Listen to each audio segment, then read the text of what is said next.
नमस्कार दोस्तों, my dear students, मैं गुलशन गोमसी गुड लाइफ स्टडी सर्कल में आपका स्वागत करता हूं। आज 5 तारीख है, सिर्फ 10 दिन बाकी हैं।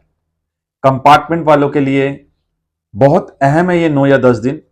इस जो भी आपको 12-13 घंटे का जो मैंने टाइम टेबल बना के दिया है उसे जरूर फॉलो करना है आपने, और उससे ज्यादा एफर्ट्स लगाने हैं। आप मेरी बात को समझ रहे होंगे। एक सब्जेक्ट है, उसके लिए अभी भी 8-9 दिन बाकी हैं।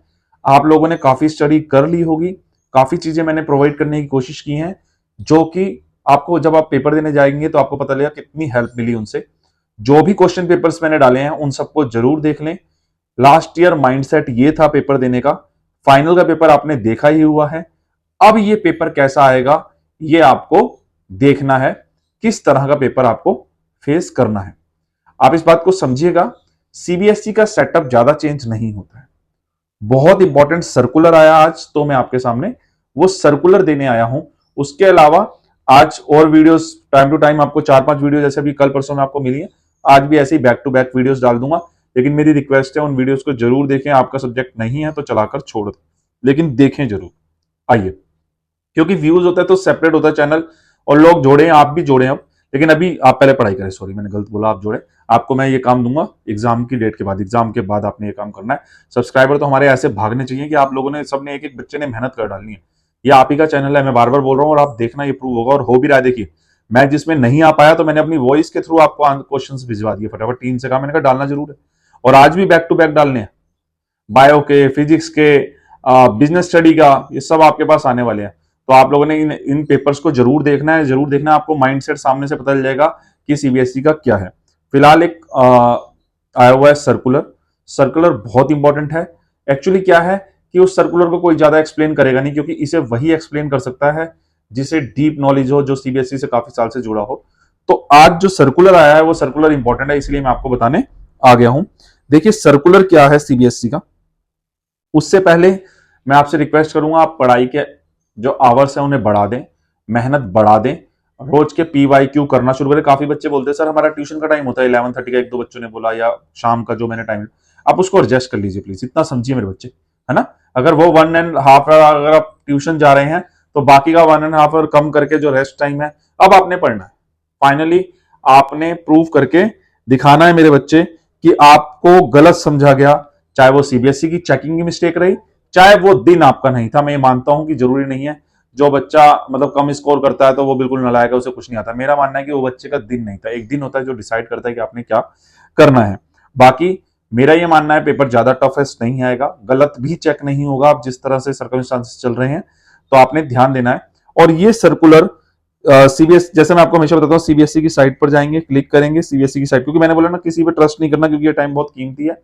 ये वीडियो देख ली, सर्कुलर आज यही आया तो मैं आपको दिखा रहा हूं। मेन वेबसाइट पर मैं जाऊंगा और सबसे पहले शुरू में ये लिखा है guideline for conducting IN project examination for the with the supplementary examination. Supplementary का मतलब आपको होता है ना कंपार्टमेंट एग्जामिनेशन के लिए। सबसे पहले पर मैं ये क्लिक करूंगा 2024 के लिए है, और ये हमारे सामने आ गया है। ये देखिए डेट 4 तारीख ही है, इसीलिए ये सर्कुलर मैं आपको देने आया हूं, ठीक है ना।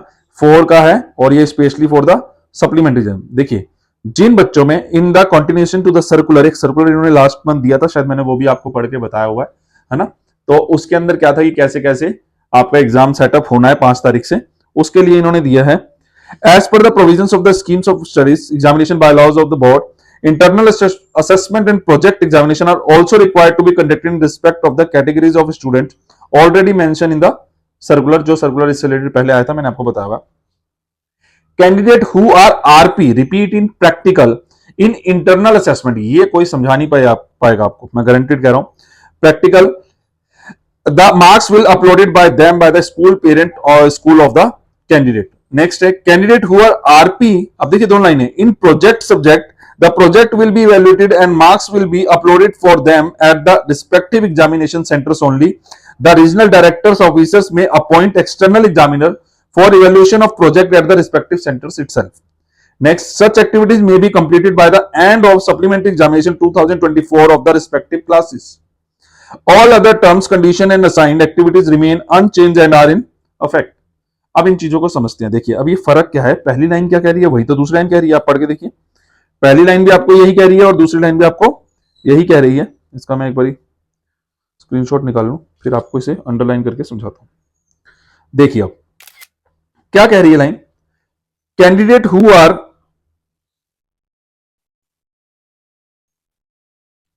Are RP in internal assessment subject, ध्यान से समझना। अब ये क्या कह रहा है, ये कह रहा है ऐसे सब्जेक्ट जो इंटरनल होते हैं, क्या होते हैं, इंटरनल होते हैं, दैट मींस इंग्लिश और हिंदी, इनका प्रैक्टिकल नहीं होता है। यहां पर अगर इंटरनल की वजह से आप फेल हैं तो इंटरनल असेसमेंट के नंबर आपके पेरेंट स्कूल बता देंगे, आपके स्कूल है वो इंटरनल के हिसाब से बता देंगे। लेकिन अगर आप आरपी हैं in project subject, the project will be evaluated, यानी जो प्रैक्टिकल सब्जेक्ट्स होते हैं, ऐसे सब्जेक्ट जिसके अंदर प्रोजेक्ट का सबमिशन होता है और एक्सटर्नल आकर जनवरी में चेक करता है, अगर वो आपने नहीं दिए हैं तो उसके लिए, यानी फर्स्ट वाला तो हो गया इंटरनल असेसमेंट जो पूरे साल आपके लिए लगाए जाते हैं मार्क्स, जिनके अंदर, जैसे बता रहा हूं, इंग्लिश और हिंदी ऐसे सब्जेक्ट हैं जिनके अंदर आपका प्रैक्टिकल नहीं होता है, तो उनके लिए वो बता रहा हूं आपको, marks will be uploaded at them at the respective examination centres only, जहां आपका पेपर होगा, जहां आपका सेंटर होगा, वहां पर ही आपके होंगे प्रैक्टिकल मार्क्स। वो भी कौन लगाएगा, एक्सटर्नल एग्जामिनर लगाएगा, यानी जिस स्कूल में आपका सेंटर पड़ेगा वो लगाएगा। Such activities may be completed by the end of supplementary examination के बाद, जब रिस्पेक्टिव 15 को आपका पेपर कंप्लीट होना है, उसी के साथ या उसके अगले दिन, जैसे भी 1-2 दिन में, वैसे मोस्टली ये क्लियर किया जाएगा कि उसी दिन या नेक्स्ट डे, आप जिस दिन पेपर देंगे उसी दिन आपको बता दिया जाएगा कि वो उसी दिन ले रहे हैं या नेक्स्ट डे दे रहे हैं, ये उन पर छोड़ दिया जाता है जैसे एक्सटर्नल अवेलेबल हो। तो यानी कि जैसे 15 को तो उसी का हो जाएगा ना, मैं बता दूं आपको, 15 ऑफ जुलाई को 12th का क्लियर हो जाएगा, सेम डे है या नेक्स्ट डे, लेकिन होगा वहीं पर जहां आपका सेंटर पड़ा है। बाकी सब के लिए असाइन एक्टिविटीज मेन इवेंट, जो उसमें बताया था पहले आपको सर्कुलर में, बाकी सब चीजें वही रहेंगी, ओरल वगैरह एग्जामिनेशन जो भी आपसे पूछा जाएगा फाइल के बारे में, ये सब चीजें सेम है। लेकिन आपको ये ध्यान रखना है कि अब आपको 2 कंडीशंस में देखना है। अगर आपकी इंग्लिश और हिंदी में कंपार्टमेंट है तो उसका आइए आपके स्कूल में जाना, वहां से ही आपके इंटरनल मार्क्स लगा दिए जाएंगे, भेज दिए जाते हैं बोर्ड को। लेकिन अगर प्रैक्टिकल सब्जेक्ट्स में, अदर सब्जेक्ट जिनमें प्रैक्टिकल होता है, एक्सटर्नल्स आते हैं, उन सब के अंदर आपको क्या करना होगा, प्रैक्टिकल देना होगा एक्सटर्नल जगह पे। उम्मीद करता हूं आप सबको समझ आया होगा। वो सभी बच्चे जिनकी जिसमें भी कंपार्टमेंट है वो इस बात का ध्यान रखें, अगर आप प्रैक्टिकल में पास हैं, आरटी जिसमें आया है उन्हें सिर्फ थ्योरी का पेपर देना है। जिनके में आरपी और आरबी आया है, आरपी वालों को सिर्फ प्रैक्टिकल देना है, आरबी वालों को थ्योरी भी देना है और प्रैक्टिकल भी देना है। लेकिन अब आपको इंटरनल असेसमेंट के मार्क्स देखने होंगे।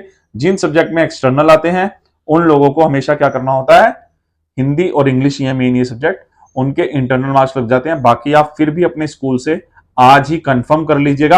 अगर आप में आरबी या आरपी है तो, आरटी है तो छोड़ दीजिए, आपको इस न्यूज से कुछ लेना देना नहीं है। उम्मीद करता हूं आपको समझ आया होगा।